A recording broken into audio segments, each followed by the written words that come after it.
Muy bien, en este día, esta semana el Señor estuvo hablándome sobre la palabra restitución, restituir.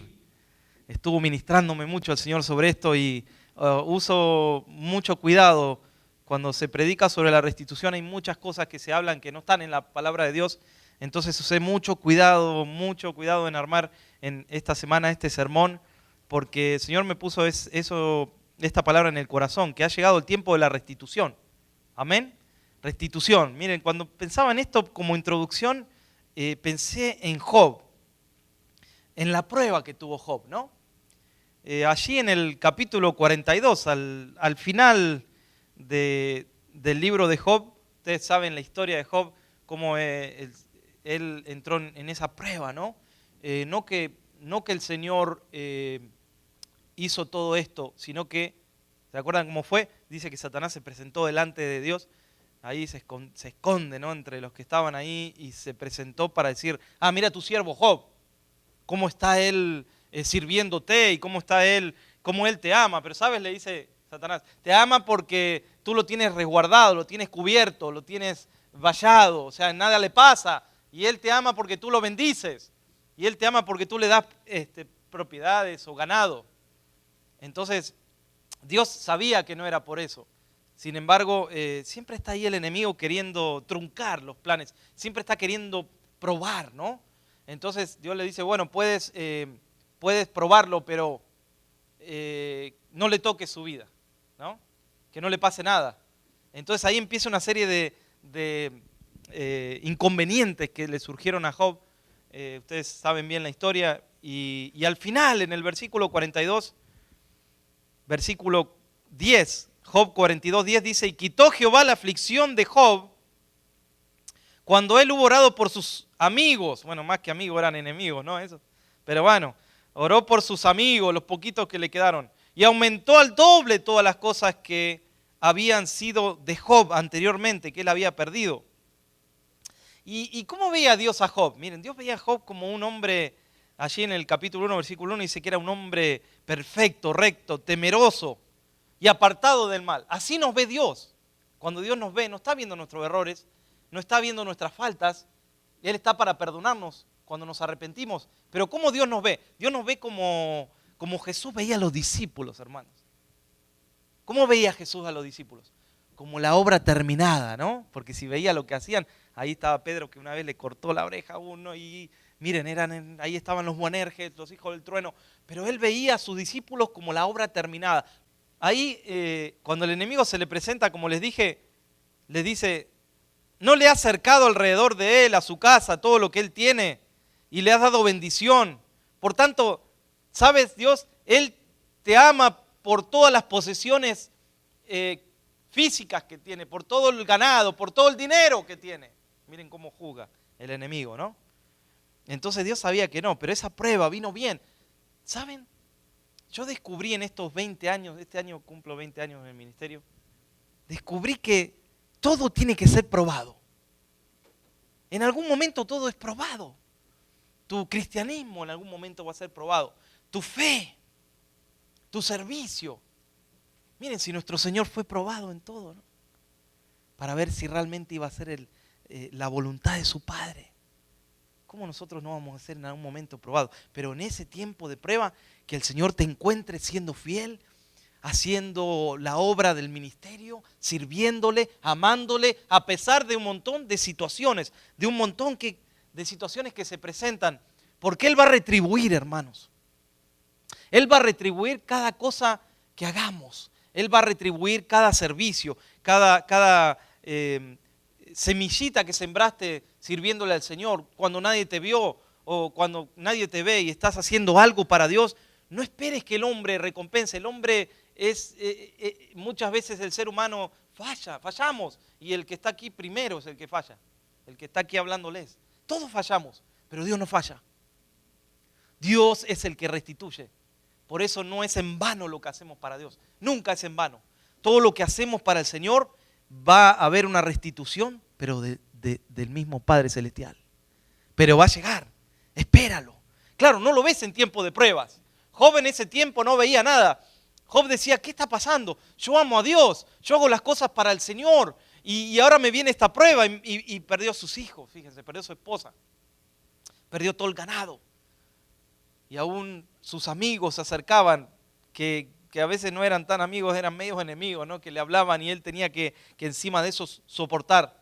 Pero llegó un momento, hermanos, ¿saben qué hizo Job? Oró por esos amigos, era lo único que le quedaba alrededor. Y aunque venían a hablarle cosas que no correspondían, él en el momento que oró, dice que el Señor empezó a obrar. Miren qué tremendo, ahí está la palabra de Dios. Cuando hubo orado por sus amigos, aumentó al doble todas las cosas que habían sido de Job. Nosotros no estamos esperando el doble de lo que tenemos. Eso va a venir por añadidura. Porque si tú buscas primeramente el reino de Dios y su justicia, ¿qué dice la palabra de Dios? Todas las demás cosas vendrán por añadidura. Así que no busque la añadidura. Busca al Señor. La añadidura viene en el tiempo de Dios, no en nuestro tiempo. Nada más que hoy estamos en tiempo de microondas, ¿no? Y Dios no cambia. Dios es el mismo ayer, hoy y por los siglos. Dios no es ansioso como nosotros, hermanos. Dios no vive ansioso. Dios sabe cómo cultivar algo. Pues Él fue el creador del universo. Él sabe cómo se cultiva. Él sabe cuándo es el momento, ¿no? Él sabe cuándo estás preparado para recibir eso. Yo no le puedo dar a mi niña pequeñita la llave del auto porque no puede manejar, pero le puedo regalar un carro, pero no lo va a poder usar. Necesita aprender, crecer, madurar.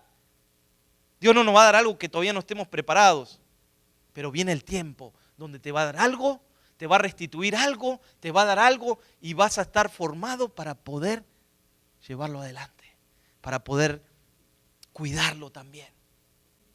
Entonces Job fue un hombre que sufrió, yo diría la mayor crisis fue nuestro Señor Jesucristo, pero una de las mayores crisis que un ser humano puede enfrentar, un hombre recto delante del Señor, un hombre temeroso en su corazón. ¿Y qué pasó? Él llegó a decir en un momento, capítulo 19, versículo 25, yo sé que mi Redentor vive y Él me levantará, ¿no? Yo sé que va a llegar un momento que lo que está pasando ahora, el Señor me va a quitar esa carga. Me va a quitar esa prueba. Y yo sé que mi Redentor vive. Aunque yo estoy padeciendo ahora, yo voy a proclamar que Él vive. Y todo eso que Él proclamó, todo eso que Él guardó su corazón. Él sabía que Dios no iba a tener a alguien por injusto cuando era justo delante del Señor. Porque Él sabía que Dios lo iba a restituir. Entonces bendijo, dice Jehová, el postrer estado de Job, más que el primero. Cuando terminó esa prueba, el Señor le restituyó, hermanos. Pero le dio más de lo que tenía. Y así pasa. Y así sucede con los que permanecemos en Dios. ¿Cuántas veces luchamos en nuestro corazón? Y decimos, Señor, vale la pena seguir adelante. Señor, vale la pena perseverar. Y uno está ahí con una lucha mental, ¿no? En la oración, vas a orar, no puedes orar, estás allí tratando de escuchar al Señor y hay una lucha en tu corazón. No sé si vale la pena continuar, no sé si vale la pena seguir. Miren, vale la pena, hermanos. Cuanto más se pone la prueba, más se pone difícil, yo les diría es donde viene la victoria. Es donde viene la victoria del Señor, porque para el que persevera, Dios restituye, Dios devuelve. Pero debes perseverar. Debes caminar, debes perseverar en las cosas del Señor. Amén. ¿Saben que hubo tiempos donde en la Biblia habla de Joás, donde fue un rey de Israel? Allí en 2 de Crónicas capítulo 24, dice, de 7 años era Joás cuando comenzó a reinar y 40 años reinó en Jerusalén. El nombre de su madre fue Sibia de Berseba.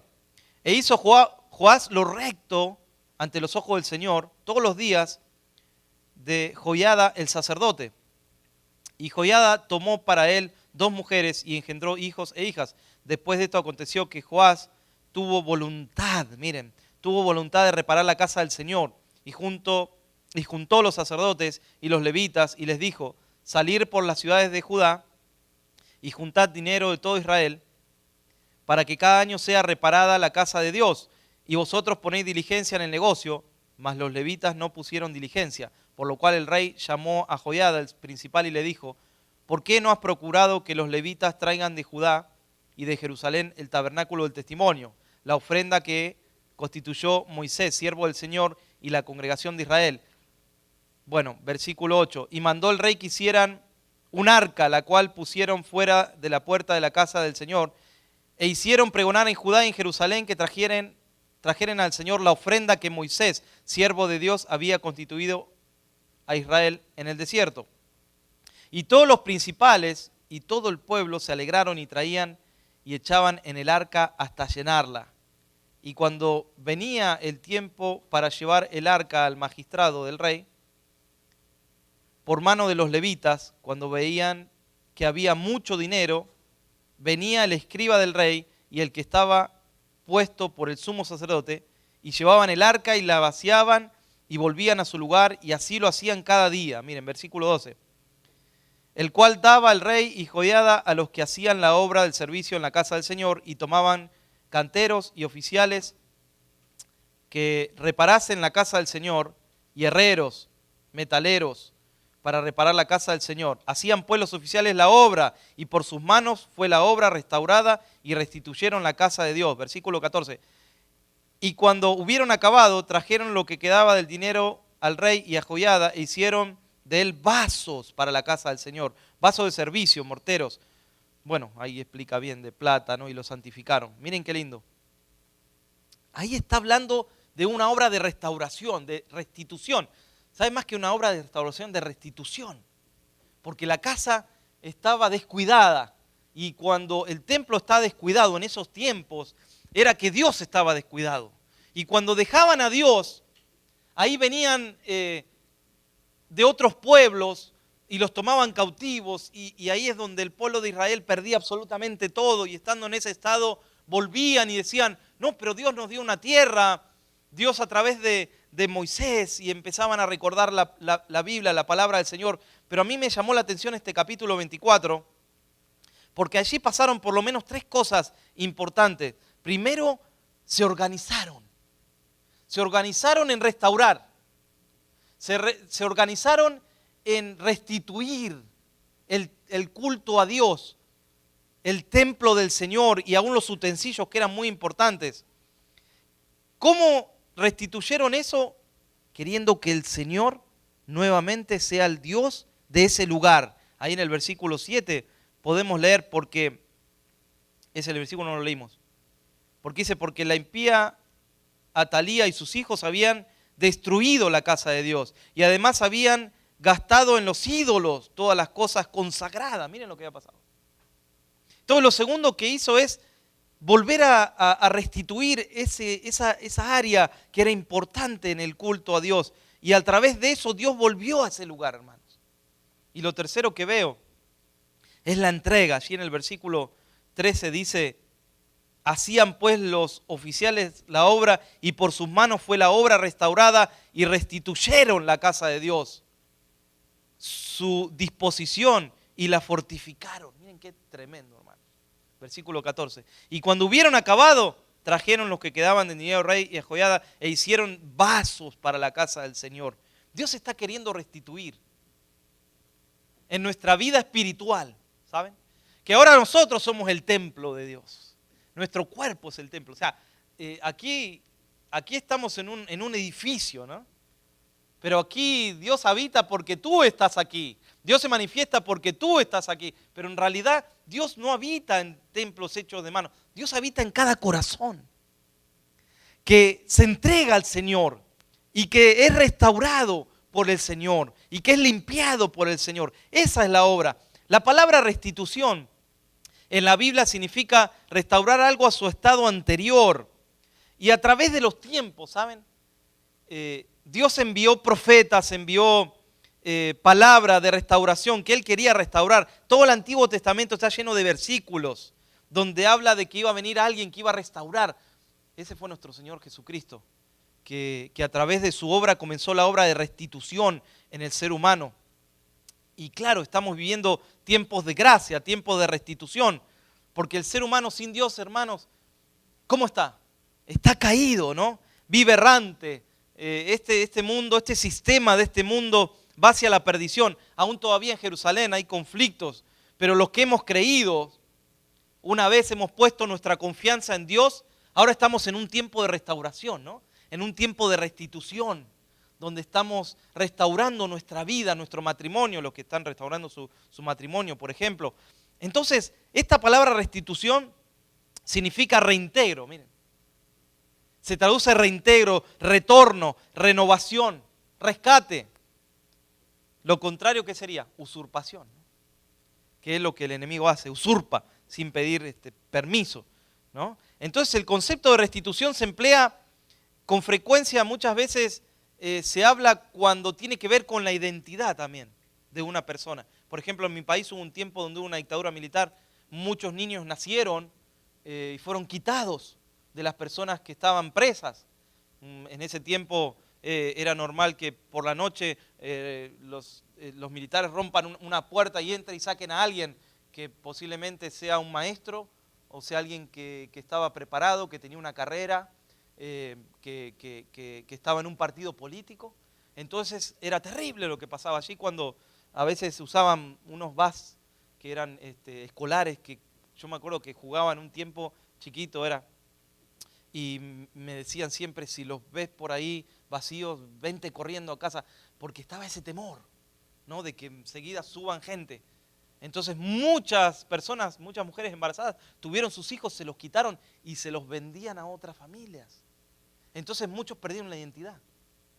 Y esta palabra restitución también tiene que ver con la identidad, ¿no? Porque cuando se pierde eso, se pierde la identidad, hermanos. Y muchos necesitan restituir su identidad. Miren qué palabra tremenda esta, ¿no? Y hoy en día, como yo le decía, estamos en tiempos donde todo es instantáneo, ¿no? Pero dentro del reino de Dios, Dios no trabaja a través de algo instantáneo. Yo puse esta frase en esta semana en la página de la iglesia, que dice que Dios no es solo un Dios de sucesos, sino que Dios es un Dios de procesos. Amén. Dios necesita meternos en un proceso, hermanos, de cambio. No es algo mágico que Dios hace, que lo puede hacer así en un instante, pero es progresivo. Es como la santidad, ¿no? Nos acercamos al Señor y Él nos comienza a santificar. La santidad es progresiva en el cristiano. Estamos en un proceso de restitución.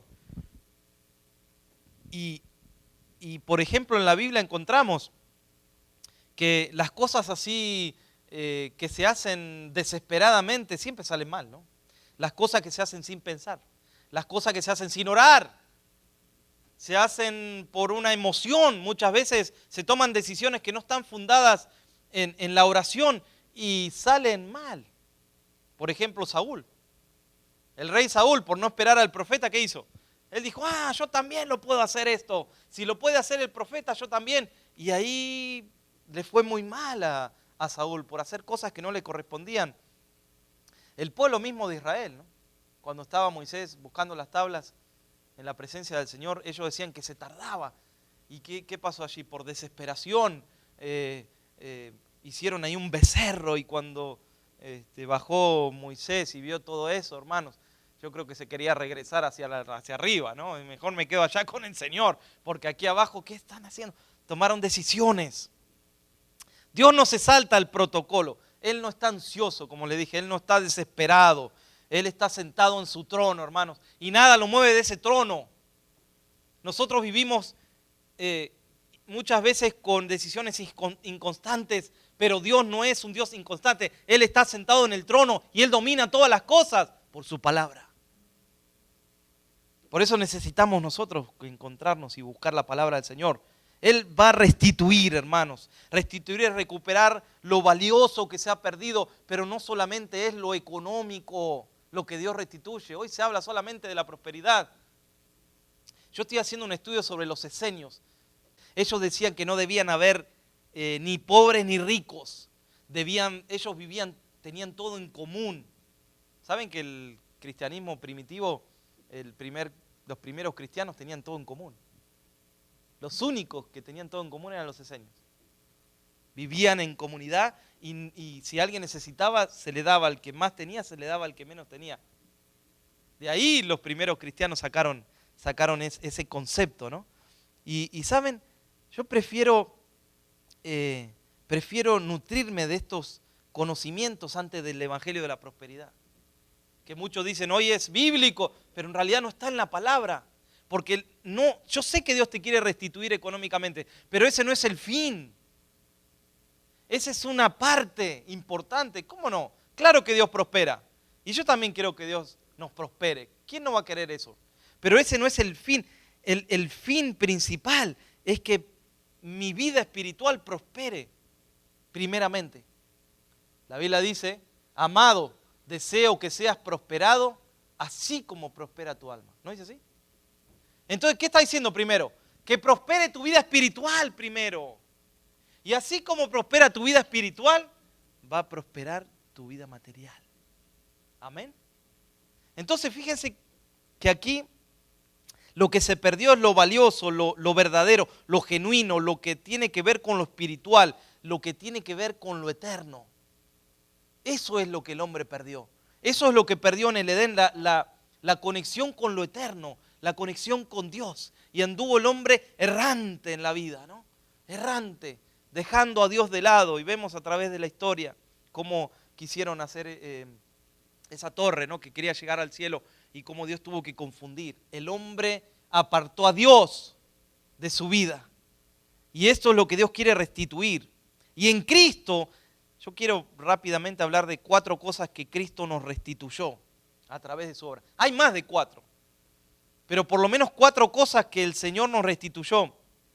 Lo primero que puedo ver es que Él abrió los sentidos, los oídos espirituales que estaban adormecidos por el pecado. ¿Saben que hay una parte donde Jesús en Marcos capítulo 7 se acerca a un sordomudo, ¿no?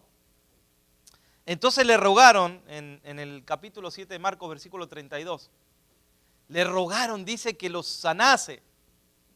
Y ahí hay algo particular que sucede, no sé si lo has leído, pero ahí lo que dice es que se lo trajeron y le rogaron que le pusiese la mano encima, pero dice que él, tomándole aparte de la gente, metió los dedos en las orejas de él. Miren lo que hizo. Y escupiendo tocó su lengua y levantando los ojos al cielo gimió y dijo, Efata, que quiere decir sea abierto. Bueno, esto no significa que nosotros tenemos que hacer eso. Nunca piensen que yo hoy voy a hacer algo así, hermanos. No está bien que alguien lo haga, se los digo para que nadie diga ahora, tengo la unción de escupir a alguien para que se sane. No, respeto, por favor. Lo importante es el milagro que él hizo. Y el milagro que él hizo, ¿cuál fue? Que le abrió los oídos a alguien que no podía escuchar y no podía hablar. Esa es una sanidad divina que hizo el Señor. Pero este hombre recibió sanidad, pudo volver a escuchar y hablar, pero yo pensaba, hermanos, que lo que el Señor hizo, más que eso, es también que él pudo escuchar la palabra de Dios, ¿no? No podía escuchar. Imagínense cuando ese hombre pudo después escuchar a Jesús enseñar. Y eso es lo que Adán y Eva, como les digo, perdieron, esa sensibilidad de oír. Lo que llevó a la humanidad a través de los tiempos a rechazar la palabra de Dios. ¿Por qué hay un rechazo a la palabra de Dios?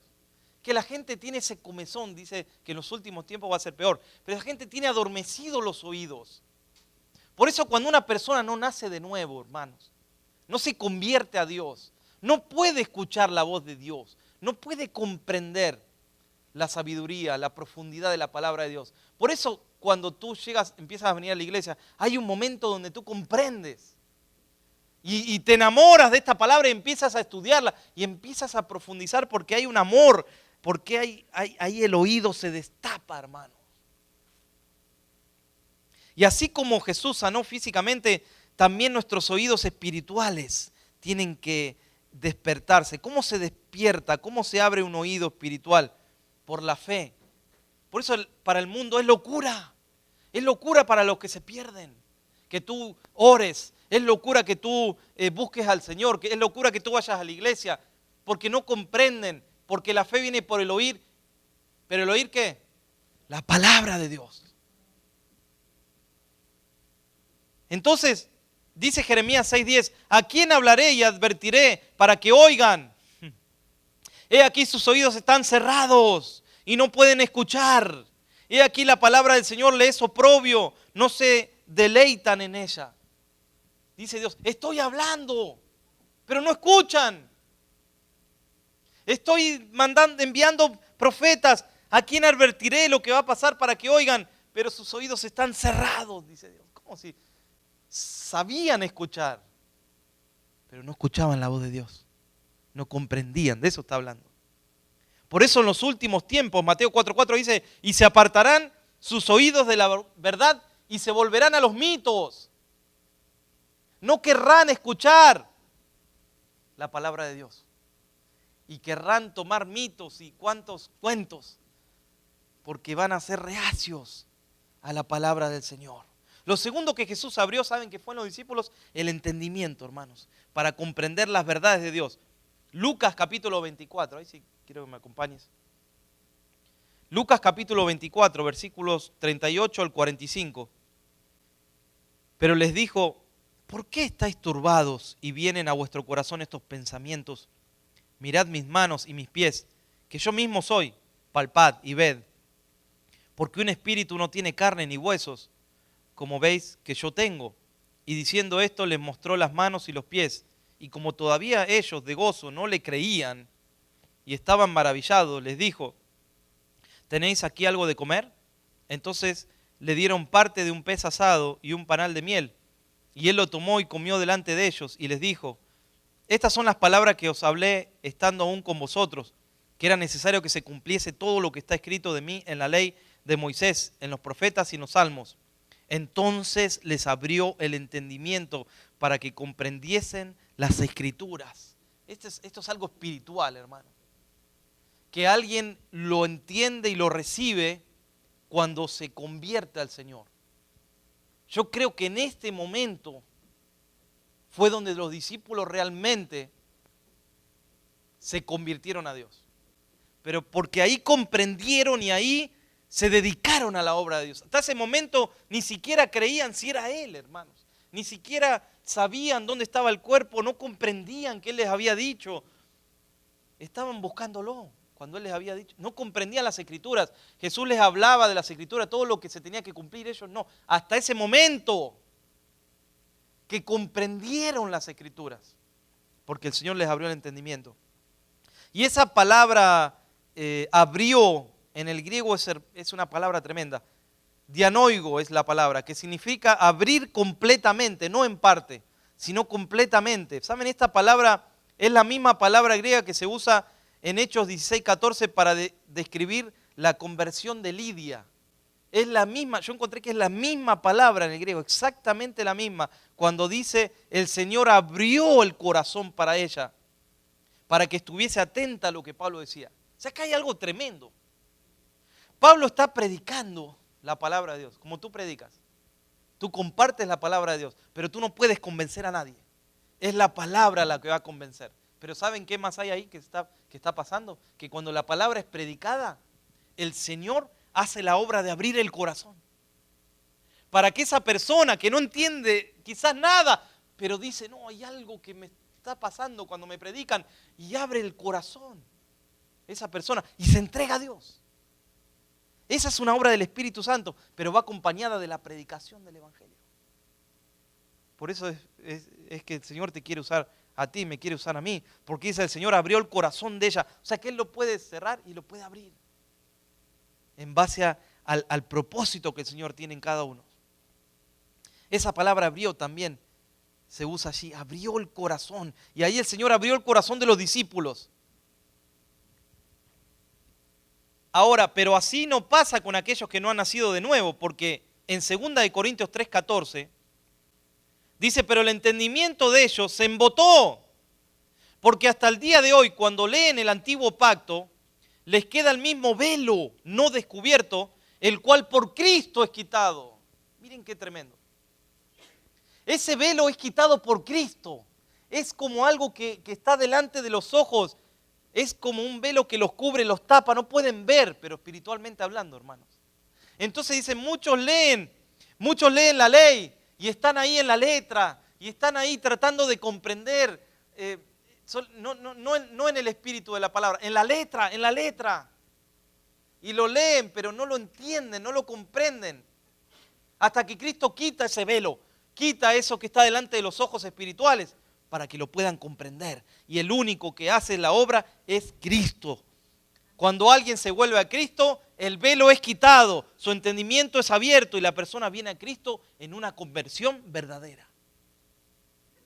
Tú tienes que lograr eso, llegar a esa convicción verdadera. Tercero, nos abrió un camino nuevo. Dice la palabra de Dios que Él fue el precursor. El precursor es como alguien que va abriendo un camino donde hay malezas, donde hay árboles, donde hay un bosque. Es impenetrable ese lugar, pero Cristo va allí limpiando. Él es el que abrió el camino y nosotros venimos de atrás caminando en un camino lindo, hermanos. O sea, es un camino angosto, no es un camino ancho.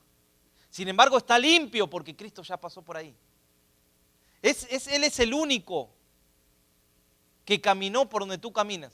No hay otro Dios que haya hecho eso. Porque Él se hizo carne, Él caminó, Él sintió lo que tú sientes, Él comprende lo que lo que a ti te sucede, Él comprende todas las cosas. No hay nada que Cristo no comprenda. Dice la Biblia, así que hermanos, teniendo libertad para entrar al lugar santísimo por la sangre de Jesucristo, por el camino nuevo y vivo que Él nos abrió a través del velo, esto es, de su carne. Está hablando de que de que podemos entrar libremente al lugar santísimo, ¿no? Donde entraba el sacerdote una vez por año. De hecho, el mismo día que Cristo fue crucificado, hermanos, en el templo se estaba celebrando la Pascua. En el templo estaba, en ese mismo momento que Cristo muere, en el templo, en el lugar santísimo, que podía entrar uno una vez por año, estaba el sacerdote ofreciendo por el pueblo y de golpe el velo se rasgó en dos. Era un velo como este, pero mucho más ancho.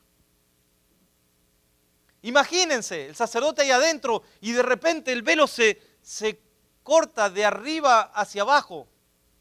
Eso es interesante, no se corta de abajo hacia arriba, porque podían haber dicho, fue como un terremoto que lo abrió así. No, fue de arriba hacia abajo, o sea, Dios lo cortó en dos. Y quitó el velo, y el sacerdote se habrá encontrado como diciendo, ¿qué pasó? Ese velo no se puede cortar, porque ahí estaba la misma presencia de Dios. Pero cuando Cristo muere, ¿saben qué significa eso? Que ahora no solamente uno va a poder entrar. Significa que todos pueden entrar al lugar santísimo por la sangre de Jesucristo. Él nos abrió, dice que ahora tenemos libertad para entrar al lugar santísimo por la sangre de Jesucristo, no por la sangre de los corderos que se mataban, no, por la sangre preciosa, por un camino nuevo y vivo que nos abrió a través del velo, o sea, a través de ese corte que hizo, ahora todos pueden entrar. Este es el camino que nos abrió Cristo, un camino nuevo. Amén. Por eso en la cruz Él se partió por nosotros. Es su muerte, por su derramamiento de su sangre preciosa. Él nos salvó de nuestros pecados, nos abrió un camino nuevo, pero no un camino que podemos caminar humanamente, sino un camino que lo tenemos que caminar de la mano del Espíritu Santo. Porque si caminamos humanamente y religiosamente este camino, no podemos, hermanos, no vamos a poder nunca cumplir con Dios. Siempre va a haber algo. Y ese algo muchas veces hace que nos apartemos. Este es un camino nuevo, que es un camino de transformación, un camino de santificación, donde vas a la presencia del Señor y Él te limpia. Muchos vamos a la presencia del Señor y nos sentimos sucios, o no, o yo solo me siento sucio. Y vas a la presencia del Señor y Señor, límpiame.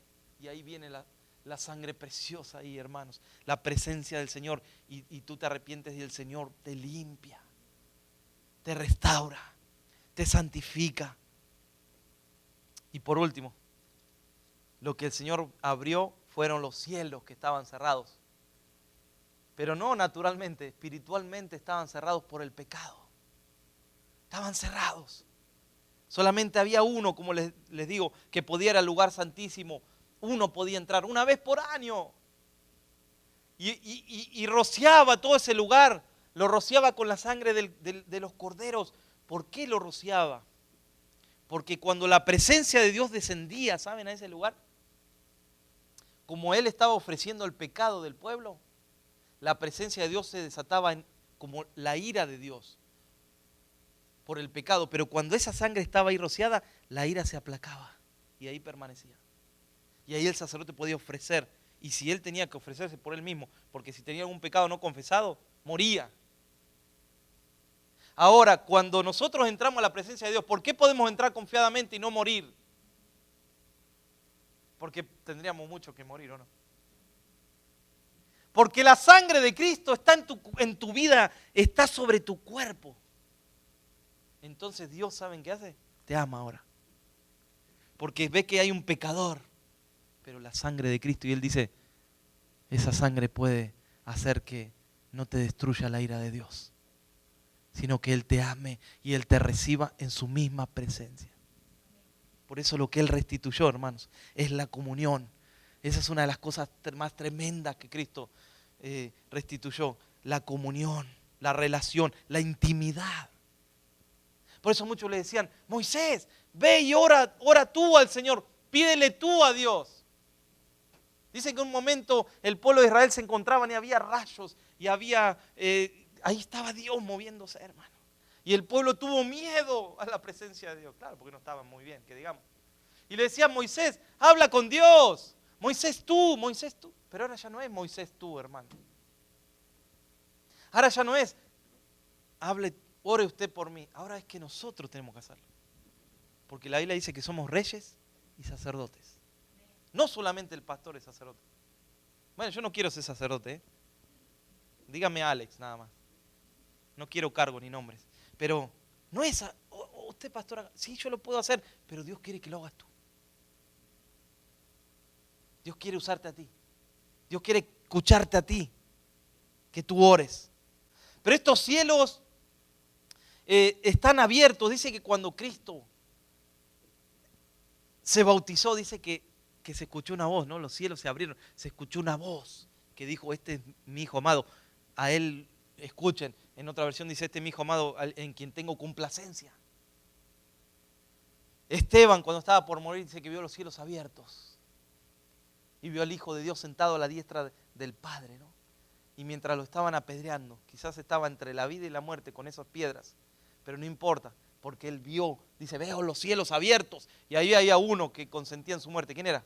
Pablo, que era Saulo de Tarso, que estaba a los pies consintiendo su muerte. Y fíjense que él vio los cielos abiertos. Entonces yo en este día quiero decirte algo, no te desesperes, no te frustres, Dios se toma tiempo, Dios no está ansioso en responder, Dios sabe cómo hacer las cosas en su debido tiempo. Nosotros nos desesperamos, nosotros no tenemos paciencia, pero eso lo produce el Señor para que vayas a la presencia de Dios y de ahí recibas paciencia, de ahí recibas lo que necesitamos para esperar, para perseverar. Las fuerzas vienen del Señor. Por eso dice, diga al débil, fuerte soy. ¿Cómo puede ser fuerte un débil? El que es débil. Pero la Biblia dice que diga al débil que es fuerte. Claro, en Dios somos fuertes. En Dios somos fuertes para perseverar, para esperar. Esto quería decirte al final. Espera en el Señor, no tomes decisiones emocionales porque no llevan a ningún lado. Las decisiones que uno tome tienen que estar basadas en la oración, en el consejo, hermanos. En el consejo, en la multitud de consejos que hay. Sabiduría. Amén. Vamos a orar en este día. Y vamos a ir a la presencia del Señor, del Dios que restituye. Porque eso es lo que me habló el Señor esta semana. Ha llegado el tiempo de restitución. Y esto es por fe para el que lo tome. Esto es por fe para el que lo crea. Porque Dios se mueve por fe y sin fe es imposible agradar a Dios. Es necesario que el que lo busque sepa que hay un Dios y que es galardonador de los que lo buscan. Hay muchas promesas en la Biblia con respecto a la restitución. Yo solamente en este día prediqué la restitución que nos da nuestro Señor Jesucristo. Pero quiero que en este momento cierres tus ojos y y vayas a la presencia del Señor para decirle: Señor, sé que vas a restituirme, Señor. Sé que vas a restaurarme, Señor. Sé que hay una promesa, Señor. Pero en este día no quiero desesperarme, Señor. No quiero tomar decisiones alocadas ni decisiones basadas en enojos, Señor. Tú no obras así, Señor. Tú obras con aquellos que esperan en ti, Señor. Por eso le prometiste al pueblo de Israel a través del profeta Isaías: las cosas primeras, he aquí, vinieron, y yo anuncio cosas nuevas. Antes que salgan a la luz, yo os las haré notorias.